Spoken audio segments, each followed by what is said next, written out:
Assalamualaikum warahmatullahi wabarakatuh. Perkenalkan, nama saya Mandugi Arjana dengan nomor NPM 1842342. Saya di sini akan menjelaskan atau akan mempresentasikan hasil pembuatan dashboard saya untuk memenuhi tugas besar mata kuliah visualisasi data, yang mana konsep dari dashboard saya ini itu adalah mengenai penjualan dari toko retail. Nah, jadi saya tuh di sini membuat 7 visualisasi data, yang mana 7 visualisasi data ini tuh berkaitan tentang peningkatan atau penurunan dari penjualan toko. Nah, yang pertama itu saya membuat visualisasi menggunakan heat map, membuat trend sales, membuat dari column chart sama pie chart. Nah, yang pertama itu ada visualisasi data untuk melihat fluktuasi dari churn customer-nya. Nah, jadi churn customer ini tuh dinamakan sebagai analisis cohort, di mana analisis cohort ini tuh kita dapat melihat bagaimana persentase kenaikan dan penurunan dari pelanggan bertransaksi. Misalnya itu pada bulan Januari terdapat 135 customer yang berhasil pertama kali bertransaksi pada toko ini, pada toko Lingga khususnya. Nah, misalkan kita tuh balik lagi ke sini nih. Nah, ini tuh fungsi ini tuh untuk mengumpulkan pelanggan-pelanggan yang pertama kali bertransaksi. Kita menggunakan fungsi min difference amount.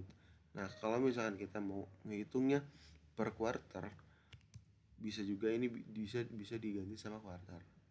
Awalnya itu saya pakai quarter, tapi setelah dilihat-lihat karena datanya itu cuman 1 tahun, makanya kalau pakai quarter jadi lebih dikit. Makanya saya lebih rinci lagi kalau misalkan dilihat per bulan. Ya, setelah melihat pelanggan yang berhasil pertama kali transaksi di setiap bulannya, kita buat menghitung fungsi ini. Ini tuh untuk menghitung customer ID-nya, kayak customer unique-nya atau customer non duplicate. Nah, habis itu kita lihat misalkan kayak di bulan Januari itu ada 135 customer yang berhasil bertransaksi, berhasil pertama kali bertransaksi. Misalkan berarti ini bulan Januari itu 135. Bulan Februari itu dia itu terdapat 34 orang yang dari 175 yang masih bertransaksi. Jadi penurunnya itu dari 100% jadi 25,2%. Lalu bulan berikutnya itu ada 37 orang, bulan berikutnya ada 38, bulan berikutnya ada 30, sampai bulan 11 itu ada 34. Nah, jadi kelihatan berapa persentase churn customer-nya. Misalkan dari 100% itu churn customer-nya itu dari 135 orang, 25% sisanya itu tidak mengalami churn ataupun masih bisa bertransaksi di toko tersebut. Nah, berarti ke bulan Februari sama aja. Kalau misalkan bulan Februari itu terdapat 80 customer yang berhasil pertama kali bertransaksi. Lalu bulan Maretnya itu ada 27,5%, bulan berikutnya lagi 22,5%, sampai bulan berikutnya. Nah, jadi kayak gitu kalau misalkan analisis cohort itu, jadi dia tuh bisa melihat bagaimana pelanggan berfluktuasi ataupun pelanggan untuk melihat kesetiaan pelanggan. Jadi dihitungnya itu dari pertama kali mereka bertransaksi sampai akhir periode yang kita tentukan. Misalkan jadi dari data yang saya buat itu terakhirnya tuh pada 13 Desember 2022. Makanya data transaksinya itu tuh hanya 1 tahun. Nah, setelah kita lihat dari grafik churn customer ini, pelanggan itu paling besar penurunannya itu ada pada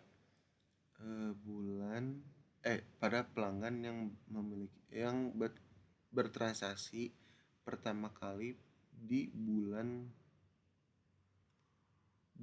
Februari, dan penurunnya itu paling kecil itu 15%. Setelah saya lihat, jadi pelanggan yang pertama kali bertransaksi itu di bulan Juni, dan penurunan yang paling kecil itu ada 11,8%, yang mana dari 34 customer jadi 4 customer, jadi penurunannya sangat signifikan. Nah, dan grafik ini pun bisa melihat bagaimana persentase apakah si pelanggan tersebut tuh loyal terhadap bisnis kita apa atau tidak. Nah, setelah itu saya membuat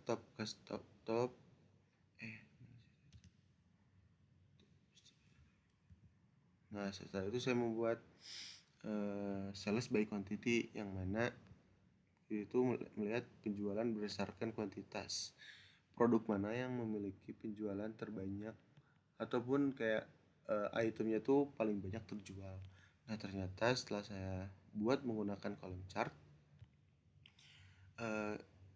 produk yang banyak dibeli oleh pelanggan itu ada Thai tea sebanyak 2.853, Ginger Candy 2.626, dan paling kecil itu ada cashew sebanyak 627. Nah, lalu ini sales by total amount. Ternyata tidak berdasar quantity yang memiliki tingkat besar kecilnya penjualan berdasarkan produk. Nah, ternyata sales by amount itu statistik itu menunjukkan salah satu produk yang banyak juga sering dicari, tapi berdasarkan bukan by quantity. Quantity-nya lebih menang Thai tea, tapi dari segi total amount-nya Cistik tuh paling menang sebesar 27.615.000, Chocobar 21.225.600, dan paling kecil itu Giger Candy sebesar 8.403.200 rupiah. Nah, setelah itu saya membuat sales by gender.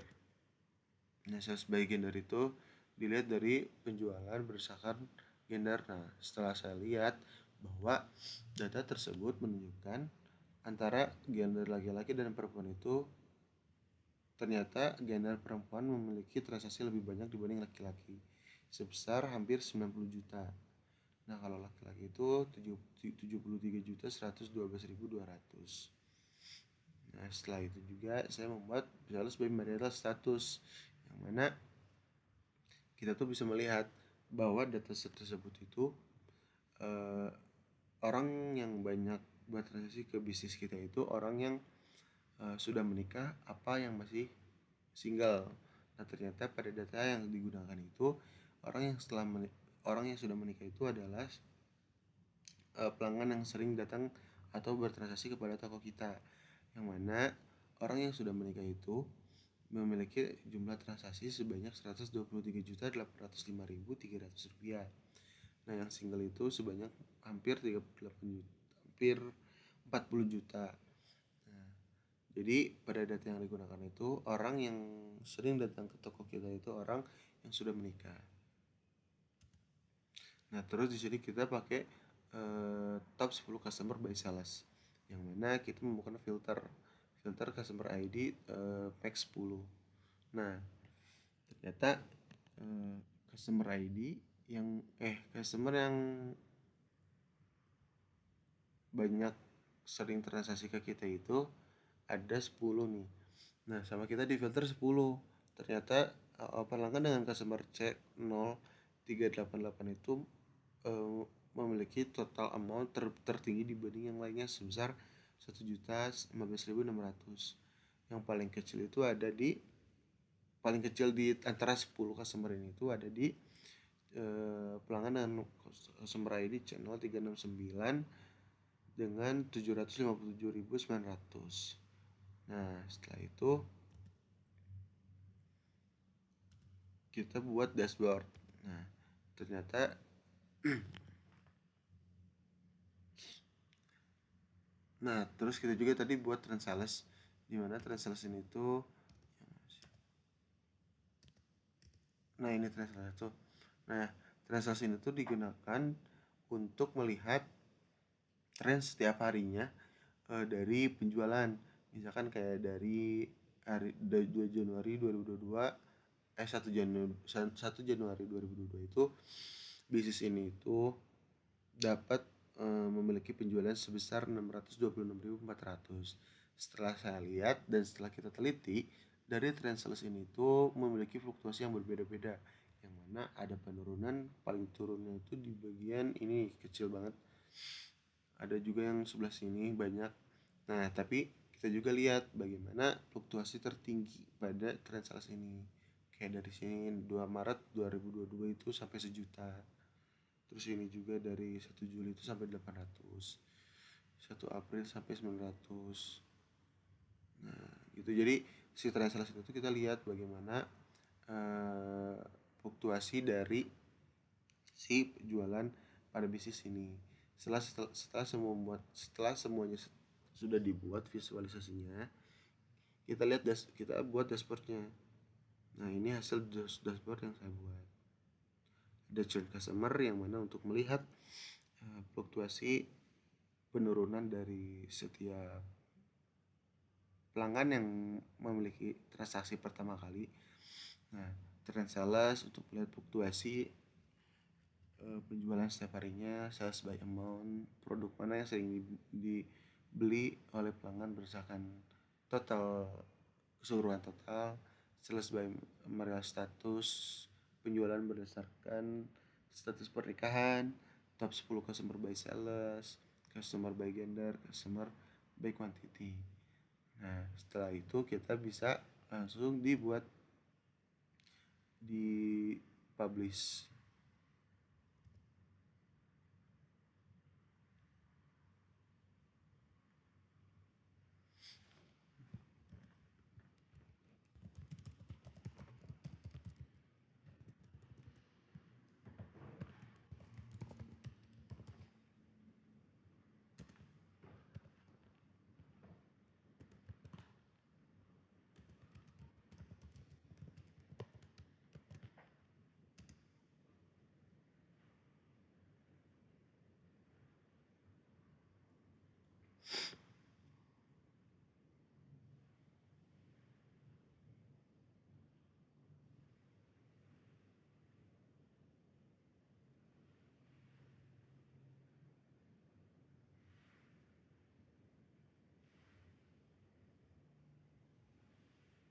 Nah, ternyata saya sudah buat si foldernya. Nah, ini adalah hasil dari tugas besar mata kuliah visualisasi data. Mungkin sekian dari saya. Mohon maaf bila ada kesalahan karena saya masih dapat belajar. Assalamualaikum warahmatullahi wabarakatuh.